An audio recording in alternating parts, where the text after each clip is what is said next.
All right, here we have our rowing movements or horizontal pulling. What these are, why these are so important is to train the good musculature of the upper back. All that postural muscle that's going to keep you here instead of letting you crumple over here as time goes on, or your desk job leaves you here all day. Train the musculature that's going to pull you up nice and tall. Okay, so regardless of your row variation that you're doing, there's a lot of common cues that we're going to see. First is to sit nice and tall, get spine in a good position, initiate with a good shoulder blade squeeze. So you see how he pulled his shoulders back, pulled his shoulder blades toward his spine. Once he has that, he's going to pull elbows back until they're nice and in line with his torso. He's feeling a big squeeze back here at the finish. He's internally trying to connect back there and then controlling the way back out. So let's see just 2 more smooth reps. Initiate with the shoulder blades, elbows in line with the torso, squeeze at the finish, and then control going out. Okay. Some common compensations that we're going to see are, losses of that shoulder position, whether they just don't squeeze at all, and just kind of pull the handles back with no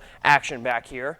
Next one we might see is, hey, it starts out with a good squeeze, but then ends up with those shoulders dumping forwards because the elbows came too far back. More is not necessarily better here if it leads to the loss of shoulder position. So again, just looking for a good squeeze and elbows to get in line with the torso. We also might see some funny stuff going on with the spine position, letting the weight pull you forward and then leaning back for some momentum, or that head poking forward because it feels like you're getting further if you poke your nose forward.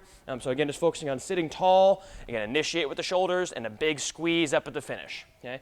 And then that'll look the same in a couple other rowing variations, such as a dumbbell row.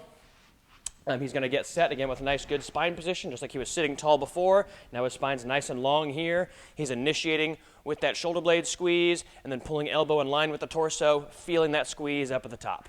Okay? And again, any other variation you see, look out for those things. Initiate with the shoulders, squeeze at the finish, and stay nice and long with the spine.